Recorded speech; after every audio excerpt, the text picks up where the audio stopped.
Une situation sociale en constante dégradation qui dure depuis des mois et émerge toujours aux abois dans un contexte marqué par une inflation qui ne cesse de croître, une hausse des prix de l'énergie et une baisse de la croissance économique estimée à 0,7% pour l'année 2022. Le chômage bat des records et des centaines d'entreprises ont mis la clé sous le paillasson. Une situation qui a poussé le Front social marocain à appeler à une participation massive à la marche populaire prévue le 29 mai à Casablanca contre la flambée des prix, les atteintes aux libertés individuelles et collectives et les accords de normalisation avec l'entité sioniste.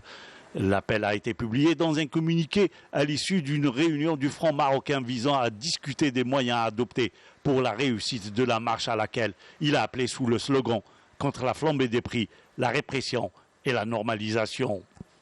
Le Front social marocain a indiqué que la marche devant réunir toutes les franges de la société marocaine est une réponse visant à faire toute la lumière sur les causes profondes de l'envolée des prix, du carburant et des produits alimentaires qui relèvent de la responsabilité du gouvernement au moment où les riches continuaient d'amasser les fortunes grâce, entre autres, à la surexploitation de la classe ouvrière, le pillage et la rente. La marche populaire vise en outre à exiger la baisse des prix du carburant et la nationalisation de la raffinerie La Samir pour contribuer à la sécurité énergétique du royaume, ainsi que la restitution des fonds pillés, dont 1,6 milliard d'euros, qui ont été engloutis par le lobby du carburant.